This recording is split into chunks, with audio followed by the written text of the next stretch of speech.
Hey guys, this is Pete with Crunch Time Coaching, and it's Australian Open time. So excited. I think everybody's pumped up because it's the return of Roger. Roger's back for the 2017 Australian Open, and today we're going to go over his top 5 keys to a successful Australian Open. Now, we know that everybody's pumped up for Roger coming back. Even when he was doing his warm-ups in his warm-up tournament, the crowd was there.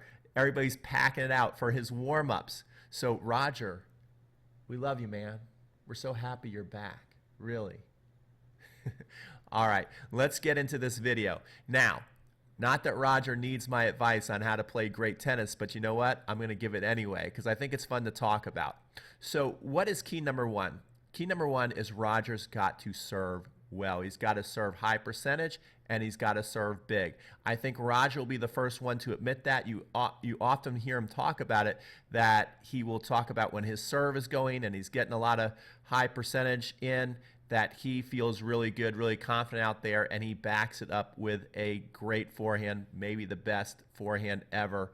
The best 1-2 combination we've ever seen in the game of tennis is that serve and forehand from Roger. So obviously getting a lot of serves, and if he can be hitting the corners, picking his spots, he's going to be really hard to beat. Key number 2 is we've got to have shorter points from Roger. As we're watching him play later into his career, when he gets in these longer rallies, we find that he is not winning them. So he's got to shorten the point. He's got to get back to those Stefan Edberg days to where he was chipping and charging, right? So that's a great thing he can do on second serves. He can chip and charge and come on in, or come over the ball and come on in. Anytime he gets any kind of short ball or gets his opponent off the court, Roger has to be looking to come to the net and end points quickly. That's going to be a big key to success. The next thing that Roger's got to do is he's got to have his down-the-line backhand game working. These players, we know what they're going to want to do. They're going to want to pin Roger back in the backhand corner and eventually move to an inside-out or inside-in forehand. Roger's got to prevent that by keeping that down-the-line backhand going and keeping them honest so they cannot keep running around and dictate the point on his backhand. The next thing, and I think for all of us, so this is key number 4, the next key for Roger is he's got to not be spraying that forehand in pressure situations.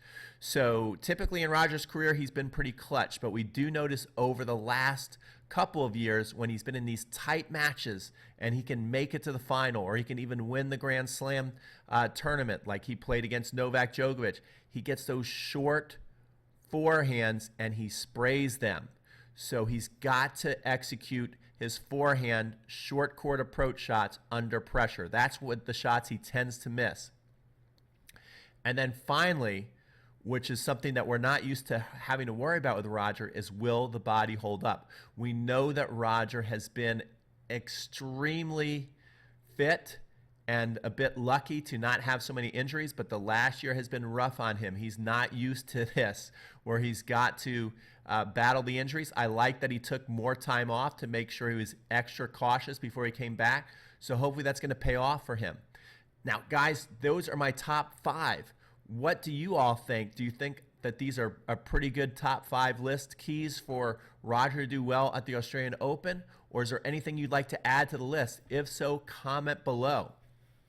Also, if you are a recreational player at your club or your local courts and you want to learn how to run one of Roger's go-to plays, one of his best plays that's won him so many points that actually all the pros do now, it's called the Serve and Shade. You can click here at the end of this video to get a free training on that. I'm an online coach and I want to give you that free training as a thank you for watching today's video. So don't forget to like, comment, subscribe, and keep on watching the Australian Open.